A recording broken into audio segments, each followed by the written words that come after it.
Hey everyone, welcome back to the channel. तो आज हम लोग अपना huge chapter plant kingdom start करने जा रहे हैं। देखिए, दो पार्ट्स में हम लोग इस प्लांट किंगडम को कंप्लीट करेंगे, पार्ट 1 एंड पार्ट 2। पार्ट 1 आज कंप्लीट करेंगे and part 2 tomorrow. Plant kingdom इस लेक्चर के बाद में, पढ़ने के बाद में, मैं इतना श्योरिटी से कह सकती हूँ कि कोई भी ऐसा क्वेश्चन नहीं होगा जो आप लेक्चर को पढ़ने के बाद में सॉल्व ना कर पाए। तो आपको करना क्या है, बस लेक्चर देखना है। जो भी मैं पॉइंट्स एक्स्ट्रा बता रही हूँ वो अपनी एनसीईआरटी में नोट करना है एंड साथ के साथ एनसीईआरटी रीड करनी है। और उसके बाद जो भी मैं क्वेश्चन आपको टेलीग्राम पर पीडीएफ दूंगी उसको आपको सॉल्व करना है एंड डन। आपके प्लांट किंगडम के क्वेश्चन यूं चुटकियों में सॉल्व हो जाएंगे। तो चलिए फटाफट से स्टार्ट करते हैं। हाँ, तो स्टार्ट कर रहे हैं हम प्लांट किंगडम। देखिए, बहुत डिटेल में इसे हम कंप्लीट करेंगे। एक ये ऐसा चैप्टर है जिससे क्वेश्चन गलत होने के चांसेस बहुत ज़्यादा रहते हैं। तो सुपरफिशियली अगर आप इसे पढ़कर चले जाते हैं तो उतना ज़्यादा बेटर आप क्वेश्चंस को अटेम्प्ट नहीं कर पाएंगे। आपसे कहीं ना कहीं गलती हो जाएगी, थोड़े दिनों बाद भूल जाएंगे। तो आपको डिटेल में इसे पढ़ना बहुत ज़रूरी है, डिटेल में, और जितना आपके सब्जेक्ट के लिए या फिर जितना आपके सिलेबस में नेसेसरी है उतना हम कंप्लीट करेंगे। आपको करना क्या है, आपको सिर्फ इतना करना है कि जो भी मैं आपको पॉइंट्स बताती जाऊँ, एक्स्ट्रा पॉइंट्स बताती जाऊँ, आपको उन्हें नोट डाउन करना है अपनी एनसीईआरटी में एंड इस लेक्चर को बहुत फोकस करके सुनना एंड इसके बाद में अपनी एनसीईआरटी रीड करनी है। और लास्ट में जो भी मैं आपको क्वेश्चन या डीपीपी देती हूँ टेलीग्राम पर, उन्हें फटाफट से सॉल्व कर लेना है। तो देखिए, प्लांट किंगडम, हम इतना बड़ा किंगडम पढ़ रहे हैं आफ्टर ऑल, तो इसमें आ क्या क्या रहा है। अब देखिए, बेसिकली चीज़ें जो हैं वो इतनी है कि अब कोई भी स्पीशीज़ है, एक पर्टिकुलर कोई स्पीशीज़ है, हम उसे कह रहे हैं कि ये प्लांट है। तो उसको अगर हम प्लांट कह रहे हैं एक पर्टिकुलर स्पीशीज़ को, तो क्या क्राइटेरियाज ऐसे हैं जिनके बेसिस पर हम कह रहे हैं कि ये एक पर्टिकुलर स्पीशीज़ प्लांट है। तो उसको बहुत ही क्लियरली हमारे आर.एच. विटेकर जी ने पहले ही बता दिया है हमें in their 5 kingdom system of classification. इन्होंने पूरे बायोस्फीयर को, पूरे बायोलॉजिकल वर्ल्ड में जितने भी लिविंग बींग्स हैं उनको 5 किंगडम्स में डिवाइड कर दिया है। एक ग्रुप बना दिया इन्होंने, एक किंगडम बना दिया मोनेरा। इसके बीच में बहुत सारे आए हैं, 2, 3, 4, 5, उधर हमें नहीं जाना है। हम ये समझ रहे हैं कि पूरे जितना हमारा बायोलॉजिकल वर्ल्ड है उसमें कितने किंगडम अभी हम पढ़ रहे हैं। तो 1 is Monera, next is protista, fungi, Plantae and animalia. जो ये बेसिक 5 किंगडम्स बने हुए हैं, इनमें बेसिक डिफरेंसेस क्या हैं, या हम कह सकते हैं कि ये मोनेरा है ही में आएगा, ये बाकी के ऑर्गेनिज्म प्रोटिस्टा में ही आएंगे, फंजाई में ही आएंगे, प्लांटी में ही आएंगे एंड एनिमेलिया में ही आएंगे। ऐसे इनके कुछ कैरेक्टर्स। तो अगर हम बात करें प्लांटी की, तो देखिए, सबसे पहले 2 किंगडम सिस्टम ऑफ क्लासिफिकेशन आया था, कार्लस लिनियस ने हमें बताया था, और उन्होंने पूरे बायोलॉजिकल वर्ल्ड में जितने भी स्पीशीज हैं उन्हें 2 किंगडम्स में डिवाइड कर दिया, 1 are plantae and 1 are animalia.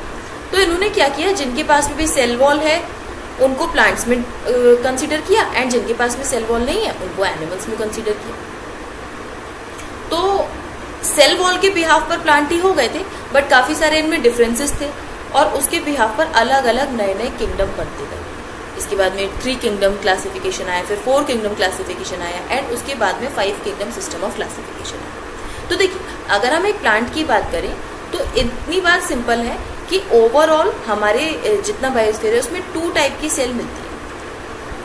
Cell type 2 तरह के मिलते हैं, एक मिलता है हमें प्रोकैरियोट, एक मिलता है हमें यूकैरियोट। और ये बात सभी जानते हैं कि सारे प्रोकैरियोट्स मोनेरा में आते हैं एंड यूकैरियोट्स बाकी के 4 किंगडम्स में बटे हुए हैं। इनमें से जितने भी यूनिसेल्युलर यूकैरियोट हैं वो हमने रख दी हैं प्रोटिस्टा में एंड बाकी के सभी फंजाई, प्लांटी एंड एनिमेलिया में। एनिमेलिया को हमने इस बिहाफ पर कर दिया कि इनके पास में सेल वॉल एब्सेंट है, सेल वॉल है ही नहीं। फंजाई और प्लांटी में सेल वॉल प्रेजेंट है बट मटेरियल डिफरेंट है एंड जो फंजाई है ये सैप्रोफिटिक है, मतलब हेट्रोट्रॉफिक है, जबकि हमारा किंगडम प्लांटी ये ऑटोट्रॉफिक है and basically photo autotrophic, photosynthesis करता है। तो इस तरीके से प्लांट किंगडम का कुछ स्पेसिफिकेशन बन गया। तो क्या क्या अगर हम क्राइटेरियाज देखें तो क्या क्या बता सकते हैं। फर्स्ट थिंग इज कि प्लांट की सेल हमेशा यूकैरियोटिक होगी विदाउट एनी एक्सेप्शन, कि यूकैरियोटिक ही होंगे, प्रोकैरियोट्स प्लांट्स हो ही नहीं सकते। दूसरी बात, क्लोरोफिल कंटेनिंग होंगे, भाई क्लोरोफिल होगा इनके पास में एंड फोटोसिंथेसिस कर रहे हैं और ऑब्वियसली ऑटोट्रॉफ्स हैं, तो इन्हें हम लोग फोटो ऑटोट्रॉफ्स कह सकते हैं। थर्ड थिंग, मल्टी सेल्यूलर होंगे, क्योंकि जितने भी यूनिसेल्यूलर यूकैरियोट्स थे उन्हें तो हम लोग ऑलरेडी प्रोटिस्टा में रखकर आ चुके हैं, तो इसका मतलब ये सभी के सभी मल्टी सेल्यूलर होंगे। एंड सेल वॉल प्रेजेंट तो होती ही है, बट प्राइमरली ये बनी हुई होती है सेल्यूलोज की। हाँ, किसी में एक्स्ट्रा डिपोजिशन हो सकता है, बट सेल्यूलोज तो डेफिनेटली होगा ही होगा। तो ये कुछ बेसिक क्राइटेरियाज है बेटा कि यूकैरियोटिक सेल होना चाहिए, क्लोरोफिल कंटेनिंग होना चाहिए, मतलब फोटो ऑटोट्रॉफ होना चाहिए, मल्टी सेल्यूलर होना चाहिए, सेल वॉल सेल्यूलोज की बनी हुई होनी चाहिए। बट अगेन हम लोग पढ़ रहे हैं बायोलॉजी, और बिना एक्सेप्शन के अगर बायोलॉजी हो जाती तो ये हमारे लिए बहुत ही ज़्यादा इजी हो जाती। एक्सेप्शन सब जगह है। देखिए बेटा, सभी प्लांट्स फोटो ऑटोट्रॉफ्स हैं, बट कुछ प्लांट्स ऐसे हैं जो कि पार्शियल हेटेरोट्रॉफ्स, जैसे कि आपने बहुत सुना होगा पिचर प्लांट, या फिर आपने ये तो सुना ही होगा इंसेक्टिवोरस प्लांट।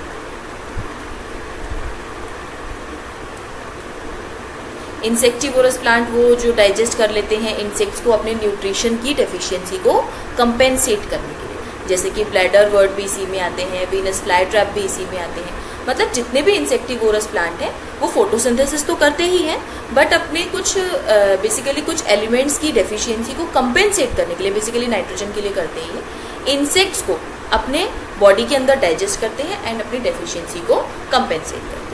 तो ये ऑटोट्रॉफ्स तो है, बट पार्शियल है, या फिर पार्शियल हेटेरोट्रॉफ्स हम इन्हें कह सकते हैं। एक ये एक्सेप्शन हो गया।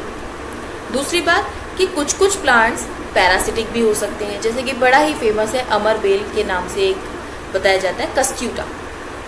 ये बेटा पैरासिटिक है, ये होती है येलो कलर की। अब देखिए, मान लीजिए आपका एक कोई बड़ा सा प्लांट है नीम का, ये नीम का प्लांट है, ग्रीन बनाना चाहिए था नीम का प्लांट, चलिए ठीक है ग्रीन ही है, एंड इसके ऊपर इस तरीके से येलो कलर की बेल लग जाती है पूरी तरीके से। आपने कभी देखा भी होगा कि बहुत ज़्यादा ये इसको कवर कर लेती है, और ये बेटा येलो कलर की है। येलो मतलब कि इसके पास में क्लोरोफिल नहीं है, ये अपना फोटोसिंथेसिस कर ही नहीं सकती। इसीलिए ये जो बड़े बड़े प्लांट्स होते हैं उनके ऊपर एज अ पैरासाइट ये ग्रो करना स्टार्ट कर देती है। जैसे ये प्लांट है, इसके ऊपर एज अ पैरासाइट ग्रो करना स्टार्ट कर देती है, उन्हीं से न्यूट्रिशन भी सक करती है, एंड अल्टीमेटली पैरासिटिक का तो यही है ना कि होस्ट की भी डेथ हो जाएगी फाइनली, तो ट्री की भी डेथ हो जाती है एंड इसको तो अल्टीमेटली फिर मरना ही है, बट इसका मोड ऑफ न्यूट्रिशन पैरासिटिक है ये प्लांट। तो दो आपके इसमें एक्सेप्शन हो जाते हैं, क्लोरोफिल कंटेनिंग या फिर फोटो ऑटोट्रॉफ्स के। पार्शियली हेटेरोट्रॉफ्स हो सकते हैं आपके कुछ प्लांट, और कुछ प्लांट आपके पैरासिटिक भी हो सकते हैं। दूसरा जो एक्सेप्शन है वो आता है मल्टी सेल्यूलैरिटी में। सारे ही मल्टी सेल्यूलर हैं, हम लोग ये पढ़ के आ चुके हैं कि जितने भी प्लांट्स हैं ये मल्टी सेल्यूलर होने चाहिए, बहुत अच्छी बात। हमने जब प्रोटिस्टा वाला अगर आपने एनसीईआरटी में पढ़ा है तो जो आप किंगडम प्रोटिस्टा पढ़ते हैं वहाँ पर ये बताया हुआ है कि ऑल बड़े प्यार से लिखा है एनसीईआरटी ने, ऑल यूनिसेल्यूलर यूकैरियोट्स, जितने भी यूनिसेल्युलर यूकैरियोट्स हैं are placed under kingdom protista. और वहाँ पर एक और ये बात लिखी हुई है कि एक वो स्पीशीज है जिसका नाम है क्लेमाइडोमोनास, एंड एक स्पीशीज है क्लोरेला। ये यूनिसेल्युलर हैं और यूकैरियोट्स हैं, तो ये आते हैं आपके प्रोटिस्टा के अंदर। कोई दिक्कत नहीं है, इस चैप्टर में तो हम ये बात समझ कर आ गए। लेकिन जैसे ही आप प्लांट किंगडम पढ़ते हैं तो वहाँ पर आपको क्लोरेला एंड क्लेमाइडोमोनास की complete life cycle in the group of algae पढ़ाया जाता है। तो Chlorella and Chlamydomonas are unicellular but they are plants. अब अब आप ये कहेंगे मैम अब हम क्या करें, एनसीईआरटी तो दो बातें एक साथ में कहती है। तो आपको क्या करना है, क्वेश्चन अगर आता है कि किस किंगडम से बिलोंग करते हैं तो आप प्रोटिस्टा आंसर कर दीजिएगा। अगर आपसे एल्गी के एग्जाम्पल्स में पूछा जाए तो आप ग्रीन एल्गी मार्क कर दीजिएगा, और अगर आपसे लाइफ साइकिल के अकॉर्डिंग क्वेश्चन पूछा जाता है तो भी आप एल्गी के मार्क करेंगे, क्योंकि होता क्या है बेसिकली है तो ये यूनिसेल्युलर, बट इनकी जो कंप्लीट लाइफ साइकिल है ना बेटा ये बिल्कुल एल्गी से मैच करती है, इसीलिए इसे एल्गी में हम पढ़ते हैं। Algae is basically a first group of plant kingdom, आगे जाके हम लोग पढ़ने भी वाले हैं। तो ये है मल्टी सेल्युलैरिटी में ये दो एक्सेप्शन आपको याद रखने हैं, chlorella and Chlamydomonas. And cellulose की तो बेटा हमेशा बनी होती है, इसमें एक्स्ट्रा डिपोजिशन मिल सकते हैं, एक्स्ट्रा डिपोजिशन किसी भी चीज़ की आपको मिल सकते हैं, जैसे कि इसमें किसी में पैक्टिन होगा, किसी में अलग प्रोडक्ट्स होंगे, बट सेल्यूलोज तो सभी में प्रेजेंट होगा ही होगा। तो ये कुछ बेसिक क्राइटेरियाज हैं। सेल टाइप यूकैरियोटिक होना चाहिए, फोटो ऑटोट्रॉफ होना चाहिए, उसके 2 exception, partially heterotroph and parasitic. Partially heterotroph are bladderwort, Venus flytrap, pitcher plant, basically all insectivorous plant, and parasitic में कस्क्यूटा। मल्टी सेलुलैरिटी में आपके कुछ 2 exception, chlorella and Chlamydomonas are unicellular but we study in algae, green algae basically. And cell wall is made up of, primarily made up of cellulose. आप यहाँ पर primarily जरूर लिख लीजिएगा, आपको अच्छे से याद रहेगा, primarily made up of cellulose. And yes, इतने आपका बेसिक क्राइटेरिया है कि किसी एक स्पीशीज को हम लोग कह सकते हैं कि ये प्लांट है। अब आगे अगर हम देखें तो प्लांट जितने भी हैं हमारे, उनको हमने बेसिक 5 ग्रुप्स में डिवाइड किया। अगर आपने पहले कभी एनसीईआरटी को खोलकर भी देखा है तो इतनी बात आपको पता होगी कि प्लांट्स के हम लोग 5 डिवीजन करते हैं, algae, bryophyte, pteridophyte, gymnosperm and angiosperm. अच्छा, एक मैं आपको की पॉइंट बताती हूँ बेटा, की पॉइंट आपको पूरी लाइफ में काम आएगा। होता क्या है कि जब भी आप बायोलॉजी में कुछ भी पढ़ते हो, एवरीथिंग, एनीथिंग, आप कुछ भी पढ़ते हो तो हमेशा आप लोअर से हायर चीज़ें पढ़ते हो या लोअर से एडवांस चीज़ें पढ़ते हो, प्रिमिटिव टू एडवांस चीज़ें आप पढ़ते हो। रीज़न उसका ये है कि अब देखिए ना, आप स्कूल में भी पहले ABCD पढ़ना सीखे थे, इसके बाद में अब आप बहुत सारी चीज़ें पढ़ना सीखे, पूरी लिटरेचर आप अगर इंग्लिश की बात करें तो पढ़ लेते हो। तो बात यह है कि हमेशा हम प्रिमिटिव टू एडवांस या लोअर टू हायर मूव करते हैं। सेम बायोलॉजिकल वर्ल्ड में पूरा क्लासिफिकेशन जो भी आप पढ़ेंगे तो उसमें आप यही पढ़ेंगे, lower animal to higher animal पढ़ेंगे, lower organism to higher organism पढ़ेंगे। अगर बायोलॉजिकल क्लासिफिकेशन आप पढ़कर आ चुके हो तो वहाँ पर भी आपने पहले मोनेरा पढ़ा है, फिर प्रोटिस्टा, फिर फंजाई, अब आप प्लांटी का अलग चैप्टर पढ़ रहे हैं और एनिमेलिया का अलग चैप्टर पढ़ेंगे। तो बेसिकली हमें हमेशा लोअर टू एडवांस हमेशा मूव करना होता है। सेम प्लांट्स की जितने भी डिवीजन पढ़ेंगे, algae, bryo, pterido, gymno, angio, इसमें सबसे प्रिमिटिव होगा एल्गी एंड सबसे एडवांस होगा हमारा एंजियोस्पर्म। और खास की बात मैं आपको ये बताऊं कि जो एंजियोस्पर्म है, जितने भी फ्लावर आप अपने आसपास में ऑब्जर्व कर पा रहे हो, देख पा रहे हो, और अगर आपने उनमें देखा है कि फ्लावर उगा है कभी, ये जो आप गिफ्ट्स देते रहते हो एक दूसरे को, फ्लावर जो आपको देखा है कभी उसमें, तो वो सभी एंजियोस्पर्म्स हैं।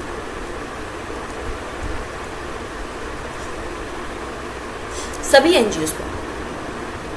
तो जितने भी फ्लावरिंग प्लांट्स हैं, दीज आर एंजियोस्पर्म। इसके बाकी के सारे हैं बाकी आपके को। एल्गी को अगर देखा जाए तो आप सभी ने इस मौसम में तो बहुत ही ज्यादा देखी होगी।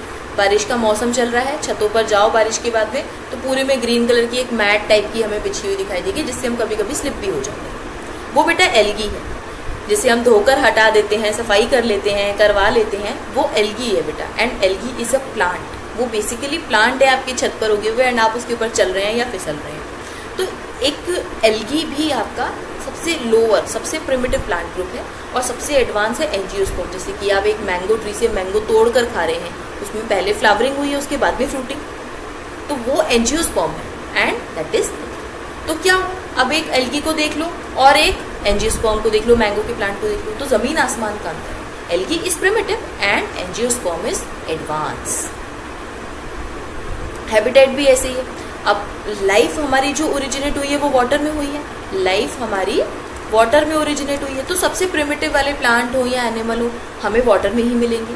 एल्गी बेसिकली वाटर में ही रहता है, और ये तो हमें सोचना भी नहीं है, क्योंकि हमें बारिशों के मौसम में देखने के लिए मिल रही है, इसका मतलब कि वाटर इसका हैबिटेट। और ब्रायोफाइट्स फिर इसमें, फिर टेरिडो आते हैं, फिर जिम्नो आते हैं, और एंजियोस्पर्म के तो वेरियस हैबिटेट है, हर जगह आपको मिल जाएगा। लोटस का प्लांट पानी में, कीचड़ में,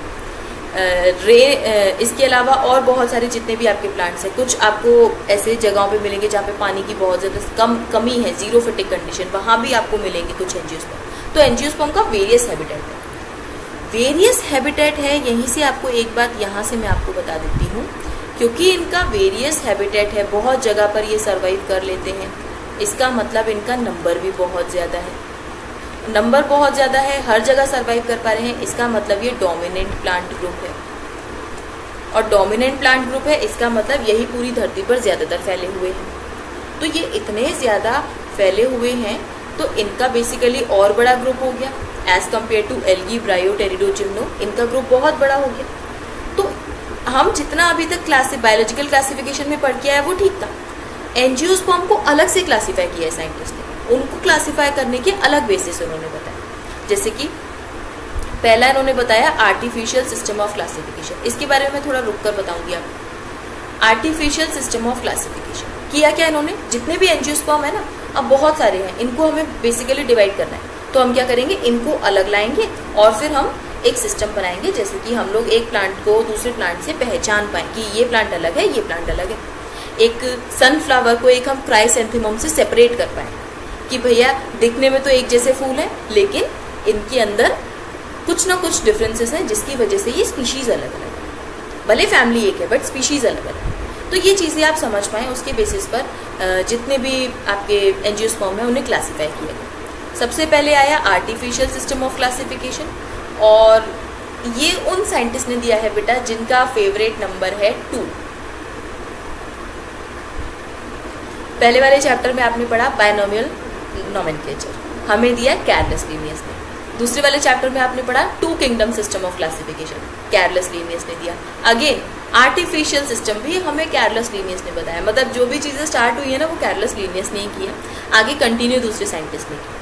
ऑब्वियसली आर्टिफिशियल सिस्टम है, नहीं चलेगा, इसके बाद में और सिस्टम आएंगे। क्लासिफिकेशन हमेशा एक डायनामिक प्रोसेस है, हमेशा हम लोग जैसे जैसे नई हमारे डिस्कवरीज होती जाएंगी या सर्च करते जाएंगे या साइंटिस्ट की जो ऑब्जर्वेशन व्यू है वो बढ़ता जाएगा, तो क्लासिफिकेशन नए नए आते जाएंगे। सबसे पहले जो किया था वो कैरलस लीनियस ने किया है, and that is called as artificial system of classification. Artificial, और दूसरी बात एंजियोस्पर्म को क्लासीफाई करने का सबसे पहला ही ये सिस्टम था, तो अर्लीस्ट सिस्टम ऑफ क्लासिफिकेशन है। और आगे लिख लीजिएगा टू क्लासीफाई एंजियोस्पर्म। अच्छा, एक मज़े की बात मैं आपको बताऊं, होता क्या है, कई सारे स्टूडेंट्स मेरे पास ऐसे मुझे मिले हैं जिनको ये पता ही नहीं है कि प्लांट किंगडम में जो आगे क्लासिफिकेशन दी है वो हम क्लासिफिकेशन हम कर किसका रहे हैं, उन्हें पता ही नहीं है कि हम एंजियोस्पर्म का क्लासिफिकेशन कर रहे हैं। तो एनसीईआरटी में जो भी चीज़ें थोड़ी सी गुमराह करके दी हुई हैं आपको, क्लासिफिकेशन यहाँ मैंने आपको बहुत डिटेल में बता दिया है। इतने पॉइंट्स जो भी हैं उन्हें आप नोट कर लीजिएगा, कोई क्वेश्चन ऐसा नहीं होगा जो इन पॉइंट्स के बाहर आ जाए। मैं मान सकती हूँ एनसीईआरटी को पढ़ के आप स्किप कर सकते हो क्वेश्चन, बट इन पॉइंट्स को पढ़ने के बाद आपका कोई क्वेश्चन इस टॉपिक से स्किप नहीं होगा, तो इसे नोट जरूर कर लीजिएगा। तो देखिए, अर्लीस्ट सिस्टम था क्लासिफिकेशन का टू क्लासीफाई एंजियोस्पर्म। मेनली ये बेस्ड था वेजिटेटिव कैरेक्टर्स पर। वेजिटेटिव मतलब एक दो कैरेक्टर्स हो गए ना, एक वेजिटेटिव एक रिप्रोडक्टिव। वेजिटेटिव का मतलब ये कि रिप्रोडक्टिव हो गए हमारे सारे reproductive organ, basically flower, and vegetative मतलब जितने भी बाकी के फीचर्स है, जैसे रूट हो गया, स्टेम हो गया, लीफ हो गया, इसके बेसिस पर उन्होंने क्लासीफाई किया। इन्होंने किया क्या, जो भी मॉर्फोलॉजिकल कैरेक्टर है, एक प्लांट दिखने में कैसा है, इसकी पत्तियां कैसी हैं, अच्छी हरी भरी हैं या थोड़ी सी मुरझाई हुई हैं, मतलब बहुत ही बेसिक क्लासिफिकेशन उन्होंने दिया। ऊपर से हम देखकर पहचान सकते हैं कि एक मुरझाई हुई पत्ती का तो उन्होंने अलग उसमें ग्रुप में रख दिया, एक अच्छी खासी फूली हुई पत्तियां तो अलग ग्रुप में रख दिया, कलर के बेसिस पर रख दिया। काफ़ी सारे जो मॉर्फोलॉजिकली हम बाहर से चीज़ें देख सकते हैं उनके बिहाफ पर इन्होंने एंजियोस्पर्म को अलग अलग क्लासेस में रख दिया। जैसे कि मॉर्फोलॉजिकल कैरेक्टर्स यहाँ मेंशन भी हैं, हैबिट देखा, कलर देखा, number and shape of leaves देखकर इन्होंने बेसिकली डिवाइड किया। और हाँ, इन्होंने एक चीज़ और कंसीडर की थी, जो एंड्रोशियम है, फ्लावर का पार्ट एंड्रोशियम, उसके स्ट्रक्चर को भी इन्होंने कंसीडर किया। Obviously it is also a part of morphology, outer structure को इन्होंने स्टडी किया। तो बेसिकली जितना भी मॉर्फोलॉजी का पार्ट है वो इन्होंने स्टडी किया एंड अलग अलग ग्रुप्स बना दिए प्लांट के या फिर एंजियोस्पर्म के। अब देखिए, ठीक तो था बट उतना ज़्यादा ये वैलिड नहीं हुआ। उसके पीछे रीज़न ये था कि देखिए, अब एक बात बताइए, आप वेजिटेटिव कैरेक्टर है, नंबर ऑफ लीफ है, उसमें आप अगर उसे एक कोड दे रहे हैं या पर्टिकुलर वेटेज दे रहे हैं, उतना ही वेटेज रिप्रोडक्टिव कैरेक्टर्स को दिया जा रहा है या सेक्सुअल कैरेक्टर्स को दिया जा रहा है, जो कि कहीं से भी ठीक नहीं लगता हमारे बायोलॉजिकल वर्ड के लिए। हमेशा हम रिप्रोडक्टिव कैरेक्टर्स को या रिप्रोडक्टिव स्ट्रक्चर्स को हमेशा ज़्यादा इंपॉर्टेंस देते हैं। एंड दूसरी बात, चलिए ये भी ठीक है, इंपॉर्टेंस देने का रीज़न क्या है, वेजिटेटिव कैरेक्टर्स जो हैं एनवायरनमेंट से इजीली अफेक्ट हो जाएंगे ना, अब आप देखिए एक कॉमन से एग्जाम्पल, मैं अपनी हर क्लास में यही एग्जाम्पल भी बताती हूँ।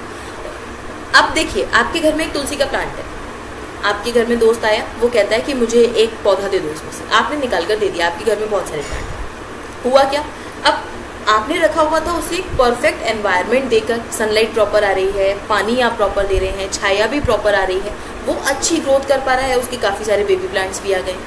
आपने एक बेबी प्लांट दे दिया अपने दोस्त को, अब वो दोस्त जो है उसने लाकर उसे धूप में लगा दिया, 2 दिन बाद सूखा सूखा सा लग रहा है प्लांट, पानी वो उसे कम दे रहा है या धूप में लगा दिया उसने, वो सूखा सूखा सा लग रहा है प्लांट। अब 2 दिन बाद वही वाला प्लांट, देखने में दोनों अलग अलग लगेंगे, आपके घर का प्लांट और उसके घर का प्लांट देखने में बिल्कुल अलग लगेंगे। तो ये तो एनवायरनमेंट से अफेक्ट हो गया ना। अब अलग अलग लग रहे हैं तो लीनियर्स तो इन्हें 2-2 अलग ग्रुप में रख देते। एक दूसरा एग्जाम्पल, आपके घर में चीकू का पेड़ लगा हुआ है, उसमें एक चीकू में से 2 बीज निकल रहे हैं, एक बीज को आप लगा दो एक एरिया में, दूसरे बीज को आप लगा दो दूसरे एरिया में। एक जगह पर आप प्रॉपर पानी दे रहे हो, एक जगह पर आप बहुत कम पानी दे रहे हो, तो दोनों से जो प्लांट निकलेंगे, जिसे आप सफिशिएंट अमाउंट में पानी न्यूट्रिशन दे रहे होगे वो अच्छा होगा, जिसे आप सफिशिएंट अमाउंट में न्यूट्रिशन नहीं दे रहे तो वो उतना अच्छा नहीं बनेगा। अब जो देखने में मॉर्फोलॉजिकली डिफरेंट दिख रहे हैं तो लीनियर साहब तो दोनों को अलग अलग कर देते। तो ये इसका जो रीजन लिखा हुआ है ना कि vegetative characters get easily affected by environment, इसका मतलब ये है, जो एनसीईआरटी ने बताया हुआ है आपको, इसका मतलब ये है कि एनवायरनमेंट से इजीली अफेक्ट हो पा रहे हैं ना, इसीलिए अलग अलग इन्हें ग्रुप में क्लासीफाई कर। दूसरी चीज, ये जो सिस्टम था बेटा क्लोजली रिलेटेड स्पीशीज को अलग अलग कर देता था based on few characteristics. Again जो मैंने आपको बात बताई, क्लोजली रिलेटेड है, बिल्कुल अलग अलग कर दिया क्योंकि थोड़े से कुछ कैरेक्टरिस्टिक क्या है इनमें कंसीडर किए जा रहे हैं, तो ये उतना एक्सेप्टेबल नहीं हुआ। ऑब्वियसली जब एक्सेप्टेबल नहीं हुआ तो इसके बाद दूसरा सिस्टम आया जिसे हम लोग कहते हैं नेचुरल सिस्टम ऑफ क्लासिफिकेशन। अब देखिए आर्टिफिशियल के बाद जो नेचुरल आया तो ऑब्वियसली नेचुरल एफिनिटीज पर बेस्ड था। साइंटिस्ट जो हमारे प्यारे से थे, 2 साइंटिस्ट ने मेहनत की थी इस सिस्टम ऑफ क्लासिफिकेशन के लिए, George Bentham and Joseph Dalton Hooker. NCERT अपनी टाइपिंग वाली मेहनत को बचाने के लिए बेंथम एंड हुकर क्लासिफिकेशन भी आपको देती है ऑप्शंस में, बट आप जोसेफ डाल्टन भूलना नहीं क्योंकि यहाँ से कुछ इंटरमिक्सिंग करके क्वेश्चन आ गया तो गलत हो जाएगा। इसलिए George Bentham and Joseph Dalton Hooker पूरा नाम याद रखिएगा। नेचुरल एफिनिटीज पर बेस्ड था। इन्होंने क्या किया, जो आर्टिफिशियल में मॉर्फोलॉजिकल या एक्सटर्नल फीचर्स कंसीडर किए जा रहे थे ना, इन्होंने इसमें इंटरनल भी कंसीडर कर लिया। इंटरनल मतलब एनाटॉमिकल।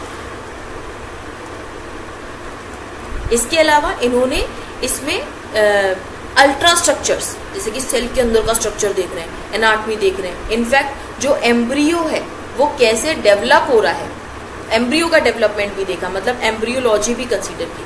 और इसके अलावा एक प्लांट में कितने केमिकल्स प्रेजेंट है, कैसे कैसे केमिकल्स प्रेजेंट है, क्या 2 प्लांट में सेम केमिकल प्रेजेंट है या नहीं, वो भी इन्होंने कंसीडर किया।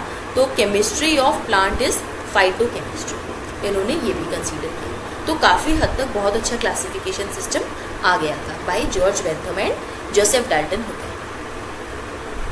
बट कहते हैं ना कि जब तक आप बहुत ज़्यादा परफेक्ट हो, आपको अपने फैमिली ट्री के बारे में नहीं पता, तो फिर क्या मतलब है आपके क्लासिफिकेशन का, आप कैसे अपना नाम या अपना सरनेम रख पाएंगे।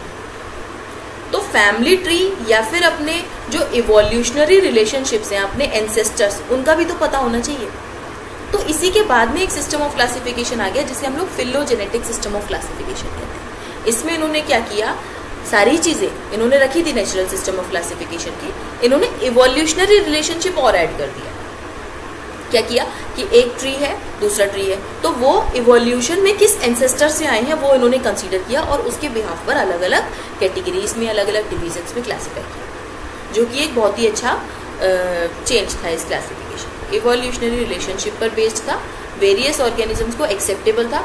और हाँ, एक ये चीज़ है, ये एज्यूम करते हैं कि कोई भी एक ऑर्गेनिज्म है तो वो सेम टेक्सा में अगर बिलोंग करता है तो सेम कॉमन एंसेस्टर होंगे उसके। अब इस लाइन को मैं थोड़ा सा सिंप्लीफाई कर देती हूँ आपके लिए। देखिए बहुत कुछ ये लाइन नहीं कह रही है, ये लाइन बस इतना कह रही है कि अगर आप क्लास मैमेलिया में हैं, अगर आप कोई भी 2 ऑर्गेनिज्म क्लास मैमेलिया में हैं तो इसका मतलब आपका एंसेस्टर सेम रहा होगा। अगर आप फाइलम कॉर्डेटा में हैं तो आपका एंसेस्टर सेम रहा होगा। अगर आप किसी भी टेक्सा में बिलोंग करते हैं, आप होमो में बिलोंग करते हैं, होमो सेपियंस है, तो होमो वाले जितने भी हैं उनके एंसेस्टर सेम रहे होंगे। मतलब कोई भी टेक्सा लेवल हो आपका, कोई भी लेवल हो, आपके जो भी एंसेस्टर हैं वो सेम रहे होंगे या कॉमन रहे होंगे। इतनी सी बात ये बताना चाहते हैं। ये बहुत ही अच्छा क्लासिफिकेशन सिस्टम था, यूज भी किया जा रहा था, एक्सेप्टेबल है। बट कभी कभी दिक्कत तब आ जाती थी कि इवोल्यूशनरी रिलेशनशिप हम कंसीडर तो या समझ तो तभी सकते ना जब हमारे पास एंसेस्टर्स के फॉसिल्स हों। बट उस कंडीशन में क्या, जब हमारे पास फॉसिल प्रेजेंट ना हो तब हम क्या करें? तो जब हमारे पास किसी बात की कोई एविडेंस नहीं होते, जैसे कि सीआईडी एविडेंस नहीं मिलते हैं, तो वो एविडेंस कलेक्ट करना स्टार्ट करते हैं। एविडेंस नहीं मिल रहे तो फिर वो प्रूफ लेते हैं, डेटा कलेक्ट करते हैं। एविडेंस नहीं है तो डेटा कलेक्ट करते हैं एंड एक कंक्लूजन निकाल के फाइनली जो भी चीजें होती हैं या जो भी वो होते हैं गुनहगार, उन्हें पकड़ते हैं, जैसे कि सीआईडी में होता है। सेम इधर ही है कि जब फॉसिल नहीं है तो इस टाइम में क्या किया जाएगा, जब कोई भी फॉसिल एविडेंस ना हो तब phonetic system of classification use किया गया। और बहुत ही कॉमन है, साइंटिस्ट अभी इसी को यूज कर रहे हैं। डेटा बेस्ड है, बिल्कुल कंप्लीटली डेटा बेस्ड है। कई सारे डेटा के बिहाफ पर इसमें अलग अलग टेक्सोनॉमी आपको स्टडी करनी है। फर्स्ट आता है न्यूमेरिकल टेक्सोनॉमी। करना क्या है, इसमें कोई भी न्यूमेरिक वैल्यू होगा। Numerical stands for numeric value.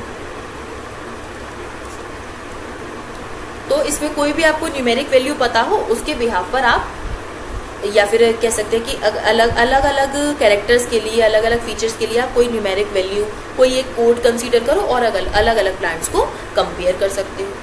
अब एक प्लांट में बहुत सारे फीचर्स हैं बेटा, लीफ कैसी है, स्टेम कैसा है, जब मॉर्फोलॉजी पढ़ते हैं तब पता चलता है एक प्लांट में कितना कुछ है। तो उस सबको एक साथ ह्यूमंस के थ्रू करना उतना ज़्यादा ईजी नहीं है, तो इसमें कंप्यूटर्स का यूज़ किया जाता है। और जितने भी ऑब्जर्वेबल कैरेक्टर्स हैं सब कंप्यूटर से एक बार में यूज करवा लिए जाते हैं। नंबर्स या फिर कोड्स दे दिए जाते हैं एक कैरेक्टर को और फिर आगे प्रोसेस करवा दिया जाता है बाय कंप्यूटर्स। इसमें किया जाता है, इक्वल इंपॉर्टेंस दी जाएगी। कोई भी एक कैरेक्टर है या दूसरे कैरेक्टर से, उसको इक्वल इंपॉर्टेंस दी जाएगी और एक टाइम पर हंड्रेड्स ऑफ कैरेक्टर्स कंसिडर किए जाएंगे। क्योंकि इंसान नहीं कर रहा ना, कहते हैं ना इंसान थोड़ी ना है, मशीन थोड़ी ना, इंसान है हम। तो कोई बात नहीं, हम तो मशीन से करवा रहे हैं, कंप्यूटर से करवा रहे हैं। तो वहां पर वही है कि हम हंड्रेड्स ऑफ कैरेक्टर्स एक टाइम पर हम लोग कंसीडर कर लेते हैं, क्योंकि कंप्यूटर हमें डेटा निकाल कर दे रहा है। काफी हद तक अच्छी टेक्सोनॉमी। अब न्यूमेरिक वैल्यू के अलावा कभी कभी साइटोलॉजिकल इंफॉर्मेशन भी देखी जाती है। साइटो स्टैंड्स फॉर साइटोलॉजी, या फिर आप कह सकते हैं सेल। तो इसे हम लोग साइटो टेक्सोनॉमी कहते हैं। करना क्या है, कुछ नहीं है, एक सेल है, उसमें आपका पोर्शन ऑफ इंटरेस्ट क्या है, ऑब्वियसली न्यूक्लियस, क्योंकि वहां पर जेनेटिक मटेरियल है। जेनेटिक मटेरियल हमेशा मिलता है in the form of chromosomes. तो इसमें करते क्या है, क्रोमोसोम का नंबर, क्रोमोसोम का स्ट्रक्चर, क्रोमोसोम का बिहेवियर स्टडी करके कंसीडर किया जाता है। That is called as cytotaxonomy. दूसरी चीज, एक प्लांट के जेनेटिक मेकअप का दूसरे प्लांट के जेनेटिक मेकअप से क्या रिलेशन है, पूरा एक्सपेरिमेंट करके अगर डेटा निकाला जाए तो उसे कहा जाएगा एक्सपेरिमेंटल टेक्सोनॉमी, जिसमें हम लोग जेनेटिक रिलेशनशिप्स को कंसीडर करेंगे। एक और छोटी सी टेक्सोनॉमी है chemo taxonomy. Chemo stands for chemicals. इसमें जितने भी केमिकल्स हैं प्लांट में, फाइटोकेमिकल मतलब प्लांट के केमिकल्स जितने भी हैं, फाइटोकेमिकल डेटा कलेक्ट करते हैं और साइंटिस्ट इसे बहुत ज़्यादा यूज भी कर रहे हैं। जैसे टोबैको में क्या केमिकल प्रेजेंट है, रबर में क्या केमिकल प्रेजेंट है, हर अलग अलग स्पीशीज ऑफ प्लांट में क्या केमिकल्स प्रेजेंट है, उसका डेटा कलेक्ट करके एक स्पीशीज को दूसरी स्पीशीज से कंपेयर करके फाइनल क्लासिफिकेशन दिया जाता है। तो बस बहुत ही छोटा सा क्लासिफिकेशन है। एनसीईआरटी में तो ऐसे गुम कर दिया है कि आपको पता ही नहीं चलेगा कि कहाँ है। जितने क्वेश्चन बन सकते हैं, जहाँ जहाँ से क्वेश्चन बन सकते हैं, ये पूरे आपके नोट्स हैं। इन्हें आप या तो स्क्रीनशॉट ले लीजिए या फिर आप इसे नोट करके रख लीजिए, जिससे कि आपको फ्यूचर में कोई दिक्कत ना हो। अब देखिए, इस सब के अलावा मैं आपको एक और क्लासिफिकेशन सिस्टम बताना चाहती हूँ, जो कि आपको बायोलॉजिकल क्लासिफिकेशन में बताया गया है। मैं आपको एक सिंपल सा क्वेश्चन जो कंफ्यूजन वाला आता है वो मैं बताना चाह रही हूँ बेसिकली यहाँ से। देखिए, अर्लीस्ट अटेम्प्ट ऑफ क्लासिफिकेशन दिया था हमारे प्यारे से साइंटिस्ट एरिस्टोटल ने। अभी मैं बायोलॉजिकल वर्ड की क्लासिफिकेशन की बात कर रही हूँ, नॉट ऑफ एंजियोस्पर्म। इन्होंने क्या कहा कि जितने भी लिविंग बींग्स हैं उन्हें हम प्लांट और एनिमल्स में डिवाइड करेंगे। इन्होंने इसको नाम किंगडम भी नहीं दिया था, प्लांट और एनिमल्स में इन्होंने डिवाइड कर दिया। इन्होंने ये कहा कि जो प्लांट्स हैं वो अलग अलग ग्रुप्स में बना सकते हैं हम, herb, shrub and trees, and animals को on the basis of red blood, anaima and enaima में इन्होंने डिवाइड कर दिया। जिसके पास में रेड ब्लड है वो ईनेमिया है, जिसके पास में रेड ब्लड नहीं है वो एनीमिया है। और प्लांट जो है वो ट्री, श्रब या हर्ब हो सकता है। इतना इन्होंने बताया था। बट जो मैं आपको चीज़ बताना चाह रही हूँ, जैसे आप कंफ्यूज हो सकते हो, उसे नोट डाउन कर लीजिएगा। देखिए, आर्टिफिशियल सिस्टम में हमने ये पढ़ा, earliest system of classification to classify angiosperm, और earliest attempt of classification was given by Aristotle. This can be your question. ठीक, दूसरी बात यहाँ पर आया, earliest attempt a more scientific basis of classification. ये है एरिस्टोटल वाले क्लासिफिकेशन की बात। इसको आप आर्टिफिशियल में या फिर टू किंगडम में कंफ्यूज नहीं करेंगे। तो ये दो पॉइंट जो हैं बहुत ही ज़्यादा इंपॉर्टेंट एंड कंफ्यूजिंग हो सकते हैं आपके लिए फ्यूचर में, तो इन्हें अच्छे से नोट करके रख लीजिए। बस इतना ही है आपका क्लासिफिकेशन। ये तो एंजियोस्पर्म का क्लासिफिकेशन है। अब हम देख लेते हैं कि हमारे पूरे प्लांट किंगडम में कितने डिवीजन हैं, कैसे डिवीजन्स बने, जिसे हम लोग traditional classification of plant kingdom भी कहते हैं। ट्रेडिशनली क्या किया, प्लांट्स को दो मेजर डिवीजन्स में इन्होंने डिवाइड किया। इन्होंने कहा कि जो प्लांट है ना, या तो उसमें सीड बनता होगा, या तो उसमें सीड बनता होगा, या तो उसमें सीड नहीं बनता होगा। तो इस बिहाफ पर दो ग्रुप्स इन्होंने बना दिए। सीडलेस प्लांट्स को इन्होंने कहा cryptogams, and seed bearing plant को इन्होंने कहा फेनेरोगैम्स। आपकी एनसीईआरटी सीड बियरिंग और सीडलेस तो बताती है, बट ये नहीं बताती कि उन्हें क्रिप्टोगैम एंड फेनेरोगैम कहा जाता है। जब आप प्रीवियस ईयर में देखेंगे ना, तो आप कंफ्यूज हो जाएंगे। उसके लिए आप ये दो वर्ड सिंपल से लिख लीजिए बस। अब क्रिप्टोगैम जो आपकी सीडलेस प्लांट है, इनमें आते हैं बेसिकली 3 ग्रुप। ऑब्वियसली सीडलेस है, प्रिमिटिव होंगे। एल्गी सबसे प्रिमिटिव वाला, उसके बाद bryophyte, and after that pteridophyte. And इसके बाद के जो है आपके जिम्नोस्पर्म एंड एंजियोस्पर्म, ये आ जाते हैं आपके फेनेरोगैम या फिर सीड बियरिंग प्लांट ग्रुप्स। अब इनके बेटा कुछ हैं बड़े प्यारे प्यारे से फीचर्स हैं, वो आप यहीं पर देख लीजिए। जैसे एल्गी है तो इसे थैलोफाइटा भी कहा जाता है। अब ये थैलोफाइटा क्यों कहा जाता है वो आपको थोड़ी देर के बाद बहुत अच्छे से समझ में आ जाएगा। ब्रायोफाइट्स को हम कहते हैं amphibians of plant kingdom. Reason, algae water में है, ब्रायो बेचारा वाटर से निकल के लैंड पर तो आ गया, लेकिन अभी भी इसे अपने रिप्रोडक्शन के लिए वाटर की रिक्वायरमेंट है, इसीलिए इसे एम्फीबिया ऑफ प्लांट किंगडम भी कहा जाता है। फिर आते हैं टेरिडोफाइट्स। ये बेचारे एकदम लैंड पर मस्त आ गए और इनके पास है वेस्कुलर टिश्यू भी मिल गया। Vascular tissue in the sense xylem and phloem, तो इन्हें हम लोग फर्स्ट वेस्कुलर प्लांट्स भी कहते हैं। फेनेरोगैम्स में आते हैं जिम्नोस्पर्म। जिम्नो का मतलब होता है बेटा नेकेड, एंड स्पर्मा का मतलब सीड। तो नेकेड सीड होते हैं इनके, नेकेड सीड। अब नेकेड से मतलब ये नहीं है कि ये सीड है और इसके ऊपर मैम सीड कोट नहीं होगा क्या? बेटा seed coat is a part of seed. इसके ऊपर फ्रूट नहीं होगा, सीड बनेगा बट फ्रूट नहीं होगा। तो seeds not covered by fruit, ये चीज आपको याद है। एंड एंजियोस्पर्म में seeds are covered by fruit. तो आप जो ये फ्रूट्स खा रहे हो, सीड फेंक देते हो, दीज आर एंजियोस्पर्म्स। इतनी बात क्लियर है? आगे मैं आपको प्लांट लाइफ साइकिल में के बारे में थोड़ा सा समझाना चाहती हूँ। एल्गी स्टार्ट ना करके पहले मैं आपको प्लांट लाइफ साइकिल समझाना चाहती हूँ। उसका रीज़न ये है कि आप कोई भी ग्रुप पढ़ेंगे, हाँ ऑब्वियसली एनसीईआरटी में लास्ट में गिवन थी पहले, अब एनसीईआरटी से भी हटा दी गई है, न्यू एनसीईआरटी से। बट जब तक आप एक लाइफ साइकिल का पैटर्न नहीं समझेंगे, आपको प्लांट्स की जितने भी लाइफ साइकिल आपके एक एक डिवीजन में गिवन है वो आपको समझ में नहीं आए। तो इसके लिए प्लांट लाइफ साइकिल का टॉपिक मैं हमेशा पहले पढ़ाती हूँ और अभी भी पढ़ा रही हूँ, जिससे कि आपको आगे टॉपिक्स को समझने में प्रॉब्लम ना हो। तो बहुत ही बेसिक सी चीज़ है बेटा। हमारी ह्यूमंस की लाइफ साइकिल कैसे चलती है? ह्यूमंस की लाइफ साइकिल की बात की जाए तो हमारा होता है कि हमारी बॉडी है 2n। हमारी बॉडी की जो जर्म सेल है वो मियोसिस करती हैं और हैप्लॉइड गैमीट्स बनाती हैं, और यही 2 हैप्लॉइड गैमीट्स फ्यूज करके जाइगोट बनाते हैं, जो कि 2n होता है। एंड मदर की बॉडी में पूरा डेवलप होने के बाद में कंप्लीट डिलीवर हो जाता है। एंड आफ्टर डिलीवरी जब वो एडल्ट होता है, जब ये एडल्ट हो रहा है, तो इसकी बॉडी में भी जर्म सेल्स n वाले गैमीट्स बना रही हैं। आगे ये गैमीट्स फ्यूज होकर फिर से जाइगोट बनाते हैं। तो इसमें होता क्या है, जो भी हमारा जेनेटिक मटेरियल की प्लॉइडी है वो मेंटेन रहती है बाय प्रोड्यूसिंग हैप्लॉइड गैमेट्स, जिससे कि 2n है तो वापस से 2n अगर हमें होना है तो इसके लिए पहले गैमेट्स को n प्रोड्यूस करना पड़ेगा, हैप्लॉइड कंटेंट हो जाता है। सेम प्लांट की लाइफ साइकिल में होता है बेटा। इसकी जो प्लांट्स है ना, इनकी लाइफ साइकिल में होते हैं 2 फेजेस। फर्स्ट फेज या कह सकते हैं कि एक फेज है आपकी गैमेटोफाइट एंड दूसरी फेज है स्पोरोफाइट। ठीक, ये मैं कॉमन बता रही हूँ आपको, साइकिल किसी एक पर्टिकुलर प्लांट के लिए नहीं बता रही हूँ।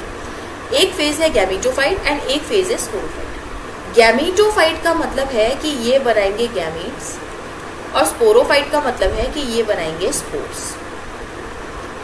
गैमेटोफाइट हमेशा हैप्लॉइड होता है और गैमीट्स भी हैप्लॉइड होते हैं। तो गैमेटोफाइट से गैमीट बनाने के लिए हमेशा माइटोसिस वाला डिवीजन होगा। एंड स्पोरोफाइट बेटा डिप्लॉइड होता है आपकी बॉडी और स्पोर्स तब भी हैप्लॉइड है। तो स्पोरोफाइट से स्पोर्स बनाने के लिए हमेशा मियोसिस होता है। ये अब हम एक बात याद रखिएगा। अब बेसिक चीज मैं आपको बताती हूँ। होता क्या है, गैमेटोफाइट ने बनाए गैमीट्स। अब ये गैमीट्स दूसरे गैमीट्स के साथ में फ्यूज होते हैं और बना लेते हैं जाइगोट। ये जाइगोट क्योंकि 2n सेल है तो यहीं से हम कंसीडर करना स्टार्ट कर देते हैं कि अब ये स्पोरोफाइट हो चुका है। अब ये स्पोरोफाइट कितना एलैबोरेट होता है डिपेंड करता है डिफरेंट प्लांट डिवीजन पर, और फिर इसी में बनते हैं स्पोर्स जो कि जर्मिनेट होकर बनाते हैं गैमेटोफाइट। तो स्पोरोफाइट और गैमेटोफाइट अल्टर कर रहे हैं, एक दूसरे को अल्टर कर रहे हैं। इसी को कहते हैं अल्टरनेशन ऑफ जनरेशन। इसी को कहते हैं अल्टरनेशन ऑफ जनरेशन। अब देखिए, ये जो प्लांट की लाइफ साइकिल है ना, इसमें अल्टरनेशन ऑफ जनरेशन तो हमें समझ आ गया कि अल्टर कर रहे हैं दोनों जनरेशन एक दूसरे में। बट गैमेटोफाइट कितने टाइम तक सरवाइव कर पा रहा है, मेन प्लांट बॉडी बना रहा है या नहीं उसके बिहाफ पर, या फिर स्पोरोफाइट कितने टाइम तक सरवाइव कर पा रहा है, कितना एलैबोरेट हो पा रहा है, उसके बिहाफ पर प्लांट की लाइफ साइकिल 3 टाइप की हमें पढ़नी है। अगर इसमें ऐसा है कि हैप्लॉइड वाला फेज ज्यादा है, मतलब गैमेटोफाइट ज्यादा टाइम तक टिकता है, तो उसे हम कहते हैं हैप्लॉन्टिक लाइफ साइकिल। अगर वहीं डिप्लॉइड फेज ज्यादा टाइम तक रहता है तो उसे हम कहते हैं डिप्लॉन्टिक लाइफ साइकिल। और अगर दोनों 50-50 अप्रॉक्स रहते हैं तो उसे हम लोग हैप्लोडिप्लॉन्टिक लाइफ साइकिल कहते हैं। तो 1 बाय 1 फटाफट से एक बार देख लेते हैं। हैप्लॉन्टिक लाइफ साइकिल होना क्या है, जो मैंने आपको बेसिक प्रिंसिपल बताया उसी के बेसिस पर आपको देखना है। गैमेटोफाइट है, एन है, इसने माइटोसिस करके बनाए गैमेट्स जो कि एन है। एक दूसरा गैमेट फ्यूज हुआ और इसने बना दिया एक जाइगोट। स्पोरोफाइट है ना, यहाँ पर आपको लिखना है जाइगोट। एक बना लिया जाइगोट जो कि 2n है, और ये सिंगल सेल जाइगोट, ये मल्टीप्लाई करके बड़ा नहीं होगा, ये सिंगल सेल जाइगोट ही मियोसिस कर लेता है, फटाफट से मियोसिस कर लेता है। And this single cell zygote will undergo meiosis and it will produce spores, जो कि एन स्पोर्स जर्मिनेट होके वापस से गैमेटोफाइट बना देगा। बात नोटिस करने वाली यहाँ पर ये है कि जो स्पोरोफाइट है, sporophyte is 2n and zygote is also 2n। That means कि zygote is a part of sporophytic generation. And अभी मैंने आपको कहा कि single cell zygote will undergo meiosis, इसका मतलब कि single cell zygote is representing the sporophytic generation, only single cell, और बाकी पूरी बॉडी गैमेटोफिटिक है, मल्टीसेल्युलर। तो ये बात आपको यहाँ से समझ में है कि हैप्लॉन्टिक लाइफ साइकिल में single cell zygote is sporophyte. And again इसमें जाइगोट में मियोसिस हो रही है, मतलब कि जाइगोटिक मियोसिस हो रही है। Zygotic meiosis is a characteristic feature of haplontic life cycle. तो देखिए, डिप्लॉइड फेज के नाम पर सिर्फ और सिर्फ एक सिंगल सेल का जाइगोट बना है, बाकी पूरी फेज हैप्लॉइड है, इसीलिए हम लोग इस लाइफ साइकिल को हैप्लॉन्टिक लाइफ साइकिल कहते हैं। अगर आप वो बच्चे हैं या आप वो स्टूडेंट है जो ये कहेंगे कि मैम हैप्लॉन्टिक लाइफ साइकिल है तो डिप्लॉइड फेज आएगा ही नहीं, तो बेटा अल्टरनेशन ऑफ जनरेशन हो ही नहीं सकता। अल्टरनेशन ऑफ जनरेशन के लिए हमेशा दोनों फेजेस नेसेसरी है, तो वो तो होगी ही होगी, लेकिन ड्यूरेशन कितनी है उसके बेसिस पर हम डिवाइड करेंगे। तो ये हुआ आपका haplontic life cycle. Single cell zygote represent the sporophyte and zygotic meiosis is a characteristic feature of haplontic life cycle. अब ये बात मैं आपको बताऊं कि जो हैप्लॉन्टिक लाइफ साइकिल है ऑब्वियसली ये प्रिमिटिव है, तो ये प्रिमिटिव वाले प्लांट ग्रुप में होती है, that is algae. Mark the word, मैंने एल्गी लिखा है, ऑल एल्गी नहीं लिखा है, तो यहाँ पर कुछ एक्सेप्शन है जो कि आपको चैप्टर के लास्ट में बहुत अच्छे से समझ आ जाएगी।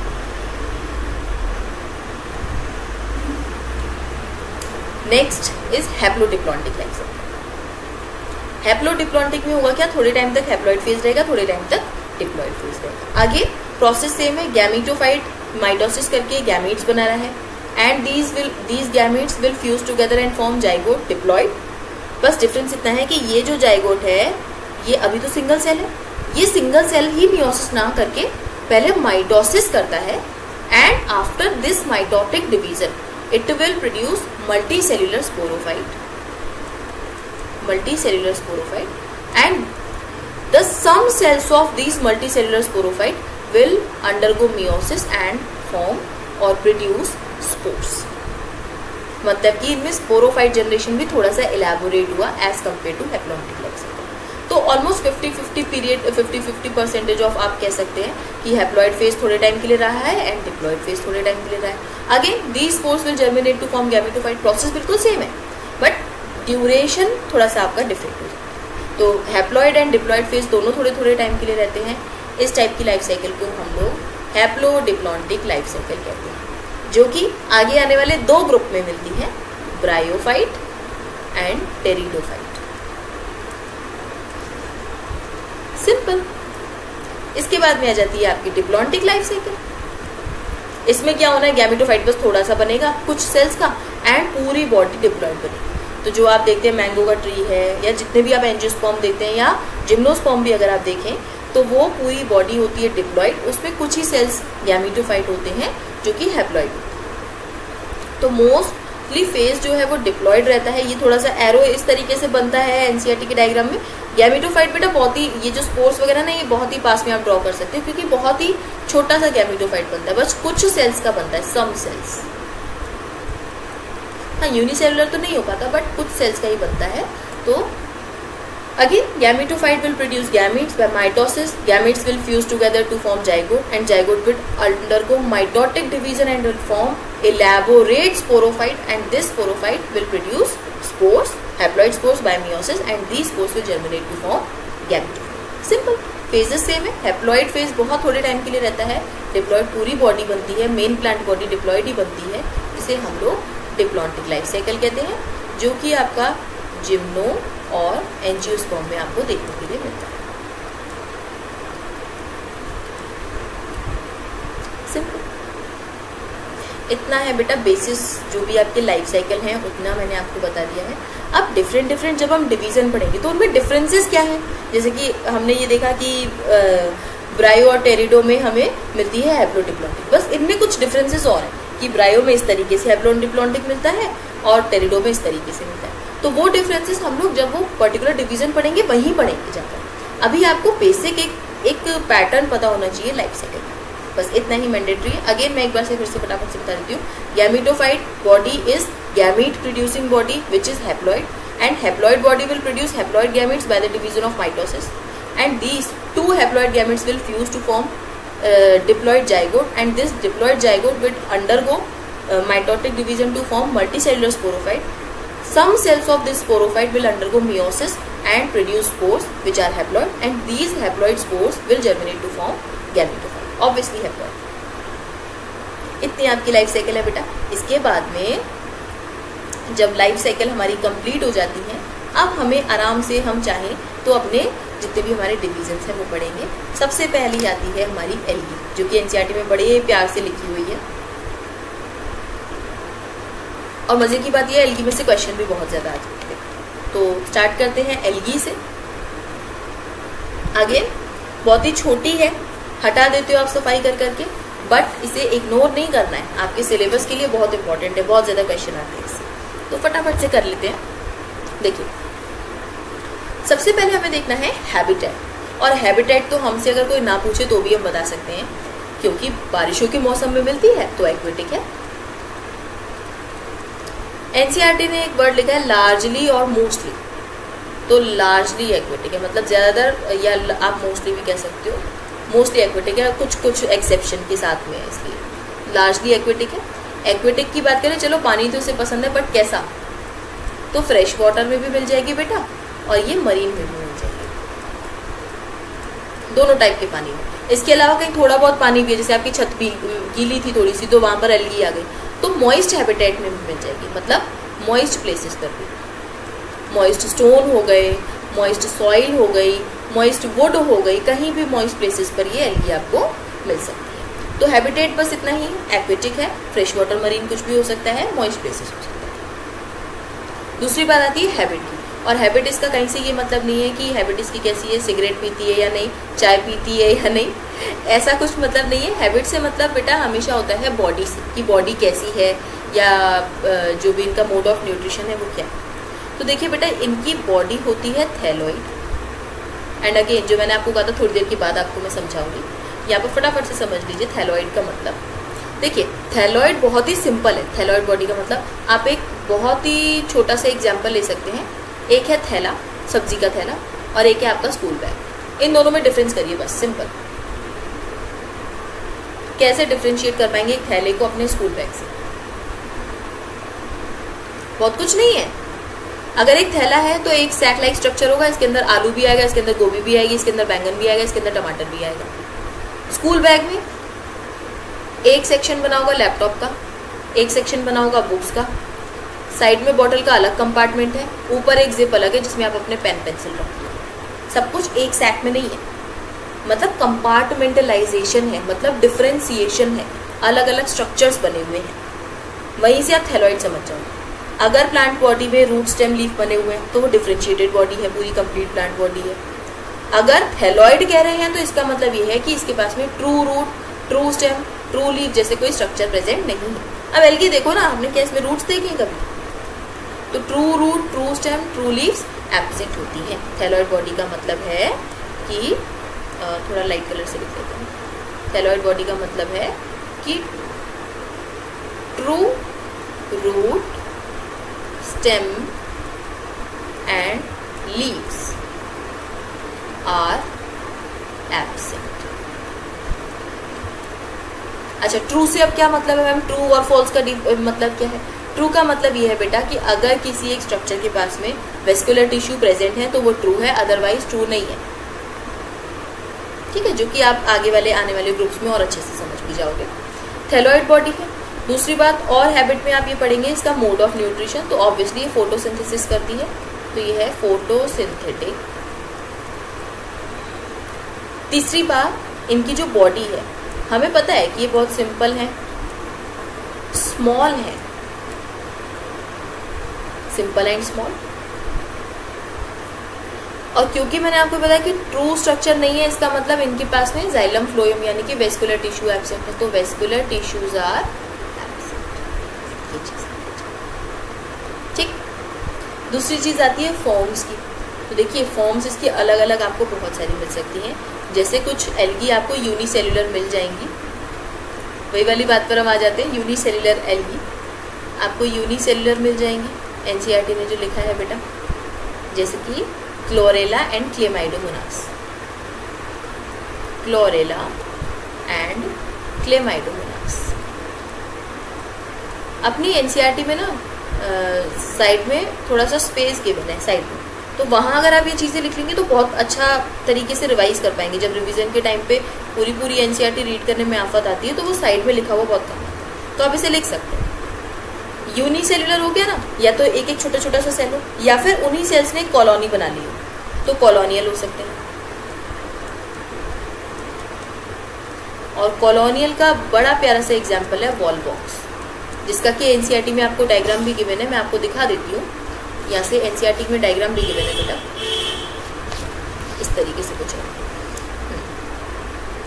ये वाला जो आपको डायग्राम बना हुआ है ना, फर्स्ट वाला, इट इज वॉल बॉक्स। ऐसे इन्होंने कॉलोनी बना ली है, तो अंदर डॉटर कॉलोनी और ये पेरेंट कॉलोनी, छोटे छोटे मतलब एक एक सेल ने ऐसे कॉलोनी बना लिया। अकेले ये एग्जिस्ट नहीं कर सकते, कॉलोनी में ही रहेंगे। Example is wall box. इसके अलावा कई बार ये ना काफी बड़ी बड़ी फिलामेंटस टाइप के भी स्ट्रक्चर बना लेते हैं।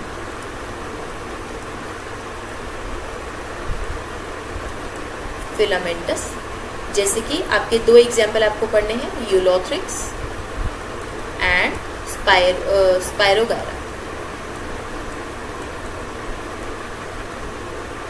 अब यूलोथ्रिक्स अगेन जो हमने साइड में डायग्राम देखा था वो आपको यूलोथ्रिक्स का ही बना हुआ है inside. Yes, this is Ulothrix. वैसे ये एकदम बड़े बड़े से हो जाते हैं, फिलामेंटस टाइप की बॉडी बना लेते हैं। एंड इसके बाद में कई बार ऐसा होता है कि फिलामेंट, यही फिलामेंट ब्रांचिंग कर ले, ब्रांच्ड हो जाए एंड मैसिव बॉडी बना ले। एंड मैसिव मतलब बहुत बड़ी, जैसे कि उसका एग्जांपल है केल्प्स। ये पता है 100 मीटर से भी ज़्यादा तक इनकी हाइट हो जाती है, 100 मीटर से भी ज़्यादा की हाइट हो जाती है। इतने बड़े बड़े स्ट्रक्चर बना लेते हैं। मतलब यूनिसेलुलर एल्गी से लेके 100 मीटर की हाइट तक की एल्गी भी आपको मिल सकती है। तो फॉर्म्स में बहुत ही ज़्यादा वेरिएशन भी है। ये आपको एग्जाम्पल्स के साथ याद रखना है। अगेन वो जो साइड में जगह है वहाँ पर फटाफट से लिख लो, जितना लिख लोगे उतना आपके लिए बेटर हो जाएगा।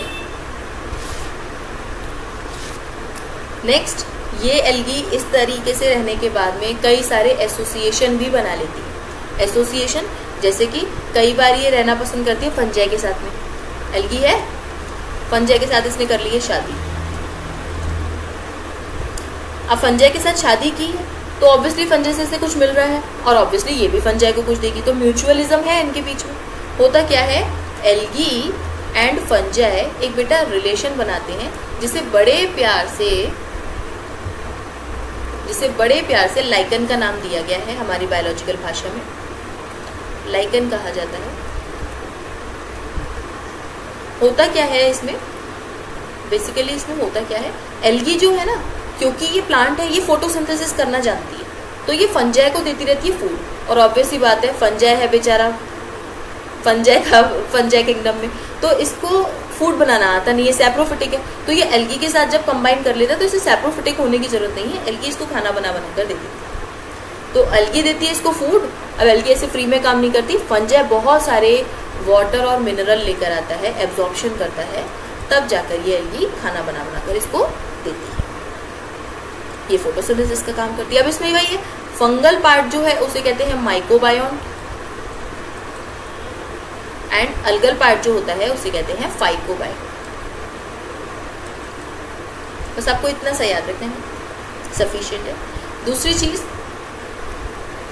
अल्गी जो है ना कई बार स्लॉथ बियर के बॉडी पर उग जाती है। स्लॉथ बियर अगर आपको नहीं पता तो व्हाइट कलर के बियर्स होते हैं, मेनली कोल्ड एरियाज में मिलते हैं। तो वहाँ है क्या, जैसे कि अब ये व्हाइट कलर का बियर है तो इनकी जो हेयर्स है ना काफ़ी बड़े बड़े होते हैं, वहाँ कुछ ना कुछ मॉइस्चर ट्रैप हो जाता है। अब मॉइस्चर ट्रैप है तो मॉइस्चर में एल्गी की तो ग्रोथ अच्छी हो ही जाती है, एल्गी ग्रोथ करती रहती है अपना मॉइस्चर में मस्त। और जो स्लॉथ बियर है उसे भी फायदा हो जाता है, अपने एनिमीज से प्रोटेक्ट हो जाता है, क्योंकि एल्गी उसके ऊपर उगी हुई है व्हाइट कलर का, वो उतना ब्राइट दिख जाता था। एल्गी है तो वो उतना ब्राइटली दिख नहीं पा रहा है, कैमोफ्लेज हो पा रहा है, पत्थरों में, मिट्टी में, झाड़ियों में छुपने में उसे ईजी हो रहा है क्योंकि उसके ऊपर ही एल्गी उगी पड़ी है। तो ये स्लॉथ बियर के ऊपर भी कभी कभी उग जाती है, ठीक। और इसमें ऑब्वियसली दोनों को बेनिफिट है, तो म्यूचुअलिज्म हम कह सकते हैं। इतना सब हो जाने के बाद में बेटा जो एल्गी है ना, रिप्रोडक्शन भी बहुत तरीके से करती है। जैसे कि ये वेजिटेटिव रिप्रोडक्शन कर सकती है। वेजिटेटिव में होगा फ्रेगमेंटेशन, ये एसेक्सुअल रिप्रोडक्शन कर सकती है। एसेक्सुअल में ऑब्वियसली स्पोर फॉर्मेशन, एंड ये सेक्सुअल रिप्रोडक्शन भी कर सकती है। और सेक्सुअल में भी 3 तरह से होना क्या, sexual reproduction is the fusion of gametes. अब फ्यूजन ऑफ गैमीट तो हो रहा है, लेकिन गैमीट किस टाइप के हैं उस बिहाफ पर सेक्सुअल रिप्रोडक्शन 3 टाइप का हो जाता है बेटा। First is isogamous. आइसोगैमस मतलब, आइसो का मतलब है सेम, 2 गैमीट सेम टाइप के हैं तो इसे आइसोगैमस कहते हैं। दूसरा है एन आइसोगैमस, स्ट्रक्चर में, फंक्शन में कहीं से भी 2 गैमीट अलग अलग हैं तो उसे कहते हैं एन आइसोगैमस। और तीसरा है oogamous। oogamous में होता क्या है, एक जो आपका गैमीट है वो लार्ज साइज होगा, नॉन मोटाइल होगा जिसे हम ओवा कहेंगे, और दूसरा गैमीट स्मॉल साइज होगा, मोटाइल। इस टाइप के फ्यूजन को हम लोग ओगैमस फ्यूजन भी कहते हैं, मतलब एक ओवा बनेगा ओगैमस। तो तीनों टाइप से ये एल्गी कर लेती है। आइसो में भी दो वेरिएशन है। अगर ये आइसो गैमेट सेम टाइप की गैमेट फ्लैजेलेटेड है, मतलब इसके पास में फ्लैजेला है, फ्लैजेलेटेड हो सकता है और नॉन फ्लैजेलेटेड हो सकता है, फ्लैजेला और नॉन फ्लैजेलेटेड हो सकता है। तो अगर ये फ्लैजेलेटेड है तो उसका आपको एक एग्जाम्पल याद रखना है बेटा। अगेन हम ये सब पढ़िए एग्जाम्पल के लिए रहे। फ्लैजेलेटेड का एक एग्जाम्पल आपको याद रखना है यूलोथ्रिक्स, एंड नॉन फ्लैजेलेटेड में आपको याद रखना है स्पाइरोगायरा। देखिए दोनों ही फिलामेंटस थे, बट स्पाइरोगायरा में जो सेक्सुअल रिप्रोडक्शन के गैमीट्स हैं वो नॉन फ्लैजेलेटेड हैं, एंड यूलोथ्रिक्स में फ्लैजेलेटेड।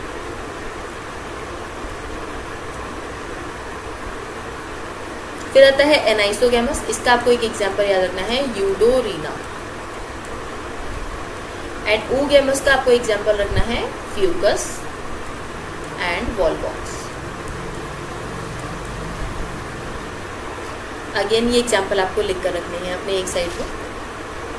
इसके बाद में इतना सब रिप्रोडक्शन करने के बाद में एल्गी कई सारे तरह से हमारे लिए बेनिफिशियल भी है, हमारे लिए इकोनॉमिक इम्पोर्टेंसेस भी बहुत हैं एल्गी की। जैसे कि क्योंकि ये प्लांट है तो ये फोटोसिंथेसिस कर रही है, फोटोसिंथेसिस से मिलने वाले सारे बेनिफिट हमें एल्गी से मिलते हैं। तो फोटोसिंथेसिस की ही रिएक्शन आपको पता होनी चाहिए, CO2 plus water in the presence of sunlight at the site of chlorophyll will produce C6H12O6, that means glucose, and releases oxygen। इतनी बात सबको पता है, बैलेंस सब कर लेते हैं। हो क्या रहा है यहाँ पर, जो इकोनॉमिक इम्पोर्टेंसेस हैं बेटा, अगर आप जानना चाहो तो देखो CO2 का फिक्सेशन हो रहा है ना, तो पूरे अर्थ में जितना भी CO2 प्रेजेंट है उसका जो फिक्सेशन होता है उसका 50% तो अकेली एल्गी ही कर रही है। 50% CO2 फिक्सेशन एल्गी ही कर रही है। इकोनॉमिक इम्पोर्टेंस अगर हम बताना चाहें तो हम यहाँ से बता सकते हैं। ग्लूकोज, ग्लूकोज मतलब फूड, तो ऑब्वियसली एल्गी का हैबिटेट है एक्वेटिक, तो एक्वेटिक फूड चेन में कौन फूड दे रहा है, एल्गी, मेजरली एल्गी देती है। तो एक्वेटिक फूड चेन में बहुत इंपॉर्टेंस है इसकी, एक्वेटिक फूड चेन को बैलेंस कर रही है। फूड से एक और पॉइंट आएगा, देखिए काफी सारी एल्गी ऐसी हैं जो हम लोग भी खा लेते हैं, एडिबल हैं हमारे लिए। तो होगा क्या यहाँ पर, काफी सारी mostly 70 species of marine algae, 70 species of marine algae along with some algae, जिसमें आपको एग्जाम्पल याद रखने हैं SPL करके, आप स्पेशल करके याद रख सकते हो। एडिबल हैं, जैसे कि स्पेशल का एग्जाम्पल है सैरगैजम, पोरफायरा, लैमिनेरिया, ये एडिबल है, खाई जा सकती है। तो एक ये चीज़ है, ये आपको याद रखना है। तो यही SPL इधर से थर्ड पॉइंट। एंड एक ये ऑक्सीजन रिलीज कर रही है, ऑक्सीजन रिलीज हो रहा है, इसका मतलब एयर प्योरीफाई हो रही है, तो it releases increases O2 concentration in its immediate environment, आसपास के एनवायरमेंट।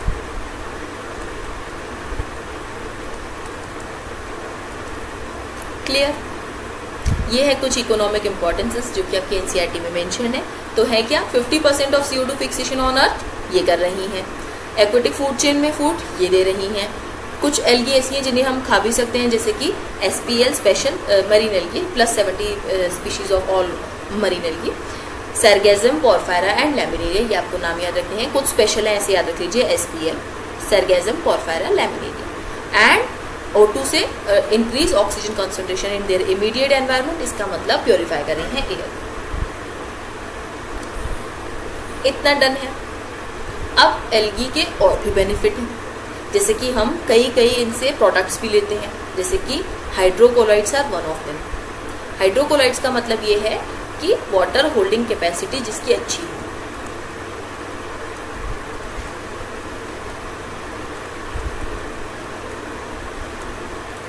अब होगा क्या, देखिए आपको एक बड़ा सा प्लांट यहाँ से USA भेजना है, जाएगा उतने में मर जाएगा। तो इसको वाटर की सप्लाई देने के लिए हाइड्रोकोलाइट से अगर कवर कर दिया जाए और फिर यूएसए भेज दिया जाए तो जिंदा बचेगा, अदरवाइज मर जाएगा। तो उसके लिए हाइड्रोकोलाइट मतलब वाटर होल्डिंग कैपेसिटी होती है बेटा इनकी अच्छी, कवर कर दें तो मतलब आसपास के एनवायरनमेंट से उतना अफेक्ट नहीं हो पाएगा। तो ट्रांसशिपमेंट मटेरियल में हाइड्रोकोलाइट बेसिकली यूज किए जाते हैं। और अगर हम देखें कि हमें कहाँ से मिलते हैं तो हाइड्रोकोलाइट बेटा दो हैं, एक है एल्जिन और एक है काराजीन। एल्जिन जो हाइड्रोकोलाइट है ये हमें मिलता है from brown algae and carrageenan from red algae. तो इसे काफी हम जगह बहुत जगह इसे यूज भी किया जाता है, बहुत ही इंपॉर्टेंट प्रोडक्ट है जिसे हम लोग यूज भी कर रहे हैं। एक इंपॉर्टेंट प्रोडक्ट है अगार, सुना होगा आपने। अगार बेटा थोड़ा सा क्रीमी सा टेक्सचर प्रोवाइड करवाने के लिए होता है और बेसिकली एक न्यूट्रिटिव मीडिया की तरह भी हम यूज कर सकते हैं। मीडियम देता है ये, जेली लाइक देता है। तो है क्या, आइसक्रीम अगर बनानी है, आइसक्रीम्स में, जेलीज में, जो आप जेलीज खाते हो, कॉस्मेटिक प्रोडक्ट्स में ऑब्वियसली वहां पर क्रीमी टेक्सचर देना है। तो जितना भी कॉस्मेटिक प्रोडक्ट्स हैं वहां पर इसे यूज किया जाता है। इसके अलावा क्योंकि ये मीडियम बना सकता है तो एज अ न्यूट्रिटिव मीडिया भी यूज किया जाता है in labs. Nutritive media to grow microbes, to grow microbes कहाँ यूज किया जाता है, इन लैब। ऐसे लिख लीजिए यूज एज, ठीक। इसके अलावा अगर आप क्लास 12 में आपने अपनी एनसीईआरटी की बुक कभी देखी है तो वहाँ पर जेल इलेक्ट्रोफोरेसिस आपने सुना होगा, वहाँ पर भी यूज किया जाता है। अगर आपने नहीं सुना तो नो कोई दिक्कत नहीं है, वहाँ पर बस जेली लाइक एक मटेरियल की जरूरत होती है तो वहाँ पर अगार यूज किया जाता है। बहुत डिटेल में आप लोग क्लास 12 में पढ़ोगे। जेल इलेक्ट्रोफोरेसिस में यूज किया जाता है। अब आपसे ये पूछा जाएगा कि अगार यहाँ है तो यूज किया जा रहा है, मिल किससे रहा है। तो दो बेटा एल्गी के आपको नाम याद रखने हैं। रेड एल्गी है, एक है ग्रेसिलेरिया एंड जेलिडियम। जेलिडियम क्या है, ये रेड एल्गी है बेसिकली, उनसे आपको ये पता है। तो कई जगह पर हमारी एल्गी इंपॉर्टेंट भी है हमारे लिए। एक चीज और मैं आपको यहाँ बताना चाहती हूँ, जहाँ मैंने आपको फूड बताया ना, इधर ही मुझे एक पॉइंट और याद आया, आप लिख लीजिएगा। जो क्लोरेला है ना वो सिंगल सेल थी, क्लोरेला सिंगल सेल था ना। एंड ये बेटा अच्छी सोर्स होती है प्रोटीन की। तो जितने भी स्पेस ट्रेवलर्स हैं ना, जितने भी स्पेस ट्रेवलर्स हैं, अब एक किसी को जाना है चांद पर, तो वहां पर गोभी की सब्जी और आम का अचार नहीं लेकर जा पाएगा वो, उसे बहुत दिनों के लिए जाना है तो, और इतना वेट अलाउड भी नहीं होता। तो करना क्या है, स्पेस ट्रेवलर्स कुछ टैबलेट्स के फॉर्म में प्रोटीन की सोर्स लेकर जाते हैं। तो Chlorella is a single cell algae which is used as the source of food by space travellers. तो एक ये चीज और लिख लीजिए।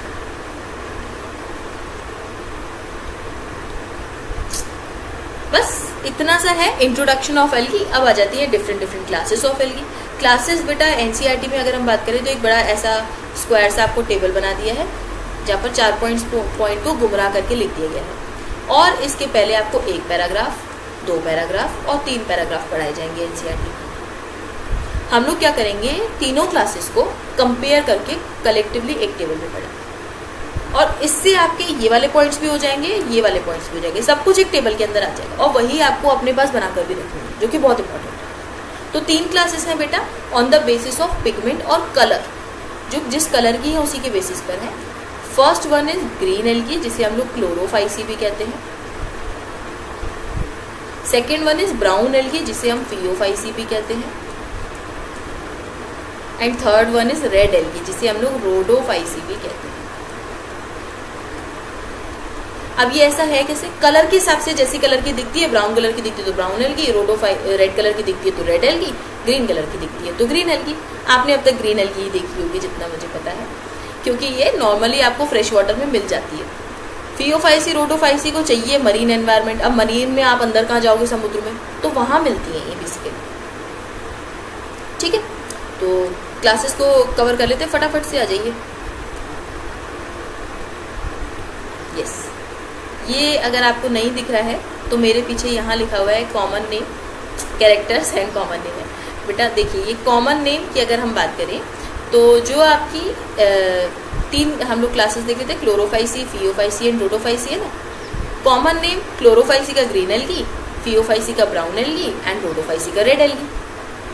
अब ये है किसके बेसिस पर? On the basis of pigment present in their body. यहाँ पिगमेंट लिखा हुआ है, आप नोट डाउन कर लीजिएगा। इनकी बॉडी में जो क्लोरोफाइसी है, इनके पास में प्रेजेंट होता है क्लोरोफिल ए एंड बी, जिसकी वजह से इनका कलर आ जाता है ग्रासी ग्रीन। एंड वही फियोफाइसी की बात करें तो इसके पास है क्लोरोफिल ए, क्लोरोफिल सी, कुछ ज़ैंथोफिल एंड कुछ कैरोटीनॉइड्स। और ज़ैंथोफिल में एक स्पेशल ज़ैंथोफिल जिसका नाम है फ्यूकोज़ैंथिन, ये प्रेजेंट होता है, which is responsible for the brown colouration of this class of algae. तो बेसिकली होता क्या है, फ्यूकोज़ैंथिन जितना ज्यादा प्रेजेंट है उसके बिहाफ पर और डार्क कलर आता जाएगा। बहुत लाइट प्रेजेंट है तो ऑलिव ग्रीन टाइप का कलर आता है, तो फ्यूकोज़ैंथिन के बिहाफ पर olive green to various shades of brown colour हो सकता है।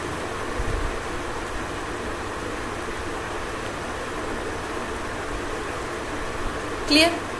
And another is, last one is rhodophyceae which is red algae. इसके पास में होता है chlorophyll a and d and इसके पास में प्रेजेंट है are phycoerythrin. This phycoerythrin is responsible for red colour of the appearance of this algae. ठीक, नेक्स्ट आता है हैबिटेट, कहाँ कहाँ रहती हैं। तो देखिए क्लोरोफाइसी इज प्रिमिटिव, तो मोस्टली ये मिलेगी आपको फ्रेश वाटर में, और आपने देखी भी है, मरीन में भी मिल जाती है, ब्रैकिश में भी मिल ही जाती है।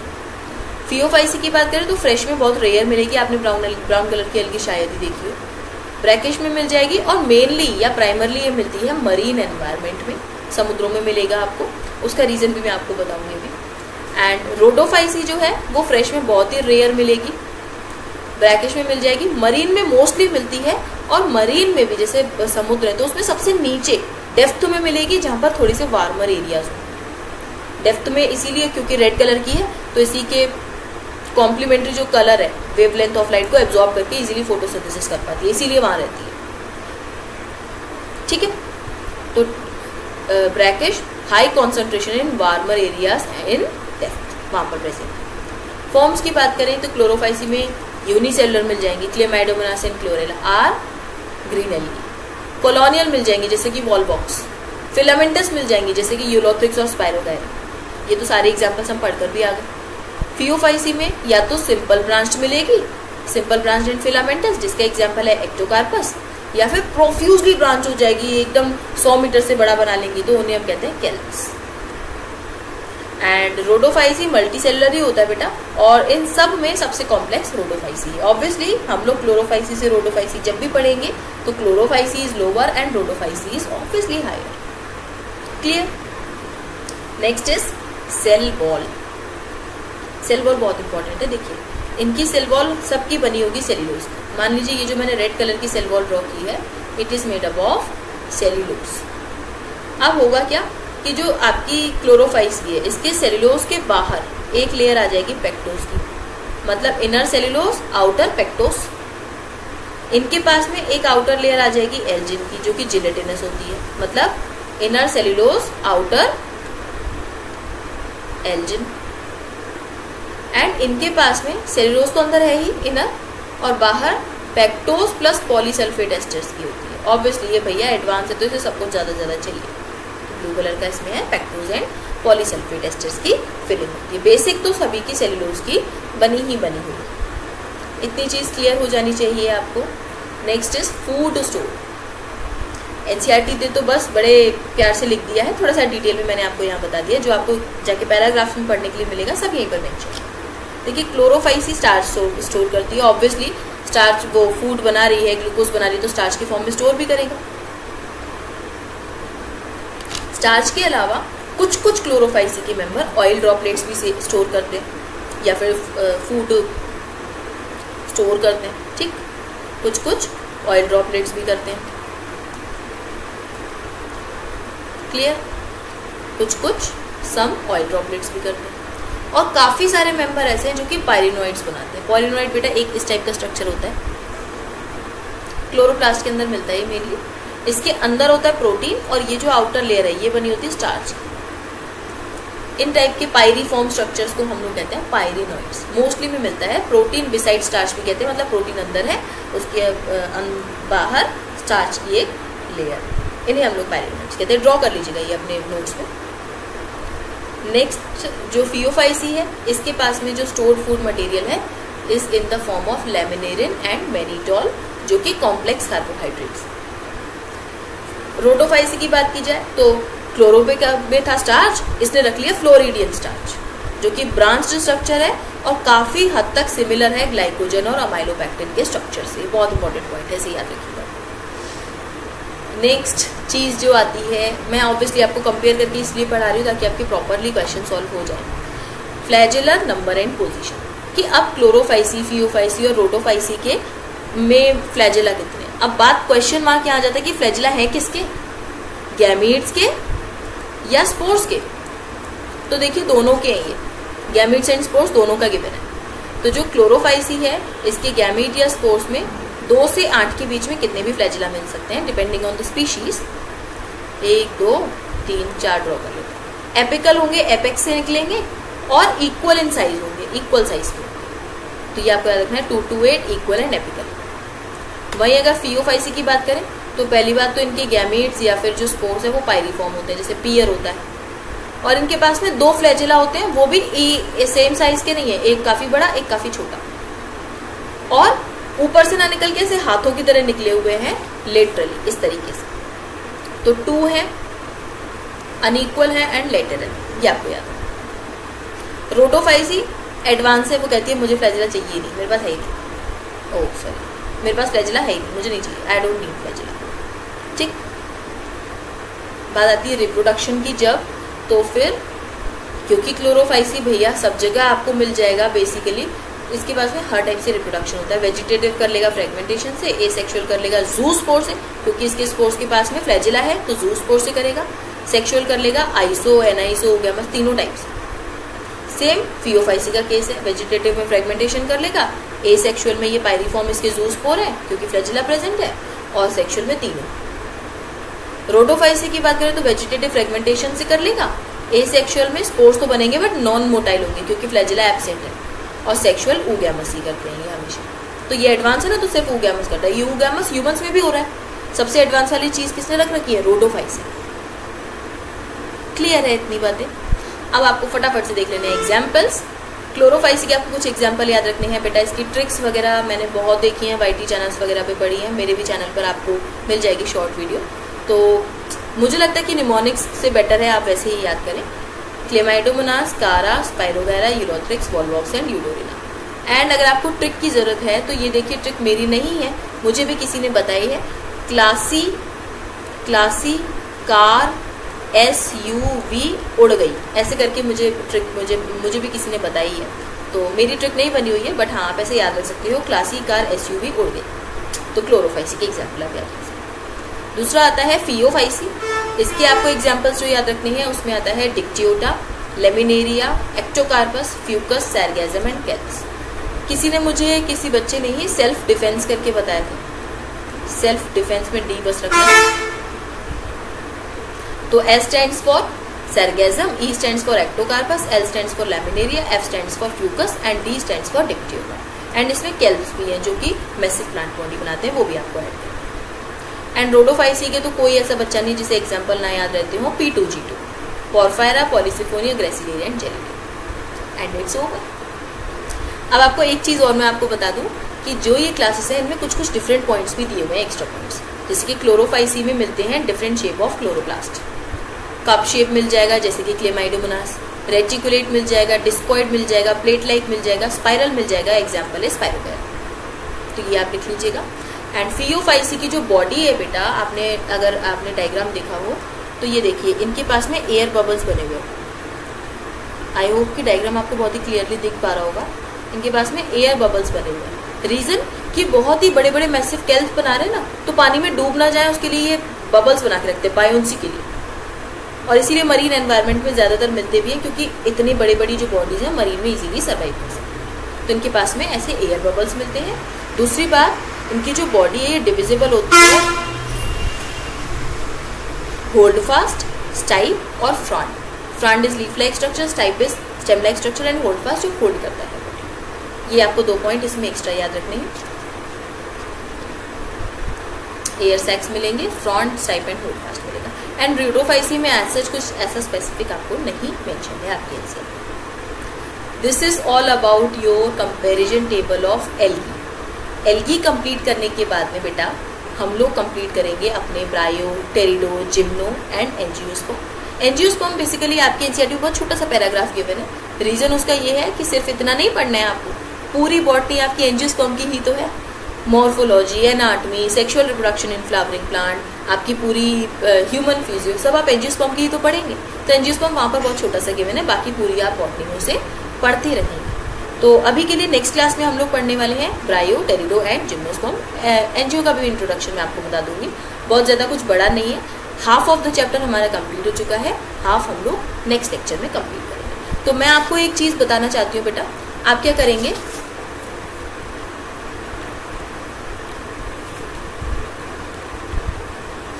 टेलीग्राम से जाकर सबसे पहले तो डीपीपी का पीडीएफ डाउनलोड कर लेंगे और उसे सॉल्व करेंगे। आपसे जितने सॉल्व हो पा रहे हैं आप मुझे सॉल्व करके कमेंट सेक्शन में बताएंगे। अगर आप इंस्टाग्राम यूजर हैं और आपने ये लेक्चर बहुत ही शांति से कंप्लीट किया है तो आप मुझे इंस्टाग्राम पर टैग भी कर सकते हैं। सब्सक्राइब कर लीजिएगा, बेल आइकन क्लिक कर लीजिएगा, नेक्स्ट लेक्चर की आपको बहुत ही अच्छे से नोटिफिकेशन मिल जाएंगी। इनफैक्ट उस पर एक सीक्रेट की बात यह है कि आपको हर घंटे, पूरे दिन में आपको हर घंटे एक एक क्वेश्चन मिल रहा होता है, बिल्कुल अलग अलग चैप्टर से, जो कि आपके रिवीजन में और प्रैक्टिस में बहुत ही ज़्यादा हेल्पफुल हो सकता है। कई सारे ट्रिक्स और कॉन्सेप्ट्स के शॉर्ट वीडियोस भी आते रहते हैं, जिससे कि आपको इजी होगा, हेल्पफुल होगा अपनी प्रिपरेशन को करने में। तो आप सब्सक्राइब करने के बाद बेल आइकन जरूर क्लिक कर लीजिएगा, जो कि बहुत ही ज़्यादा हेल्पफुल है आपके लिए। Thank you for watching this video. फटाफट से जाइए टेलीग्राम पर और फटाफट से ये पीडीएफ डाउनलोड करके फटाफट से क्वेश्चन सॉल्व कर लीजिए।